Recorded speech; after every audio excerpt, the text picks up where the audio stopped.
கணவரின் பிறப்புறுப்பை அறுத்து வீசி கொடூரமான முறையில் கொலை செய்துவிட்டு மனைவி ஊரை கூட்டி நாடகமாடிய சம்பவம் அதிர்ச்சியை ஏற்படுத்தியிருக்கிறது.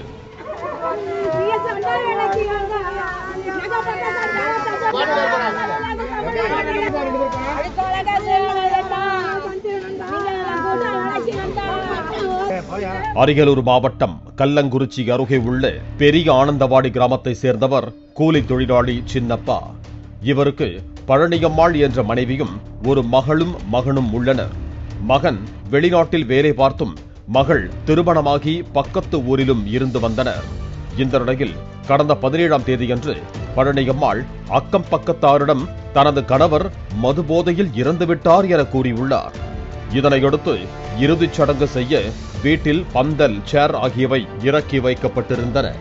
வீட்டுக்கு வந்த உறவினர்கள் சின்னப்பா உடலில் இரத்த காயங்கள் இருப்பதை கண்டு சந்தேகமடைந்து போலீசாருக்கு தகவல் கொடுத்தனர்.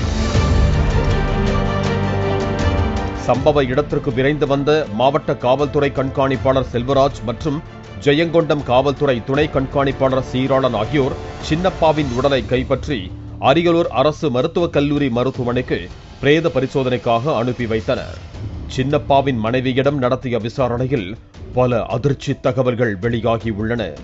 10 ஆண்டுகளுக்கு முன்பு 1 ஏக்கர் நிலத்தை மது போதையில் இருந்த சின்னப்பாவிடம் அவரது மனைவி தனது மகன் பெயரில் எழுதி வாங்கியதாக கூறப்படுகிறது. இதனால் சின்னப்பா அடிக்கடி மது அருந்திவிட்டு வீட்டில் தகராறு செய்து வந்ததாக கூறப்படுகிறது. 16ஆம் தேதியன்று மதியம் மகள் வீட்டுக்கு வந்தபோது மது போதையில் வந்த சின்னப்பா மனைவியையும் மகளையும் அடித்து துன்புறுத்தியதாக சொல்லப்படுகிறது. பின்னர் ஆத்திரத்தில் மகள் தனது கணவர் வீட்டுக்கு புறப்பட்டு சென்றுள்ளார். இரவில் மனைவி மட்டும் தனியாக இருந்தபோது மது போதையில் சின்னப்பா வந்தபோது ஆத்திரமடைந்த பழனியம்மாள் கணவரை கீழே தள்ளியுள்ளார்.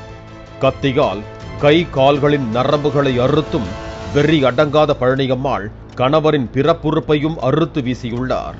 இரத்த வெள்ளத்தில் சின்னப்பா இறந்த பிறகு மது போதையில் இறந்துவிட்டதாக ஊரை கூட்டி நாடகமாடியதையும் பழனியம்மாள் போலீசாரிடம் ஒப்புக்கொண்டிருக்கிறார்.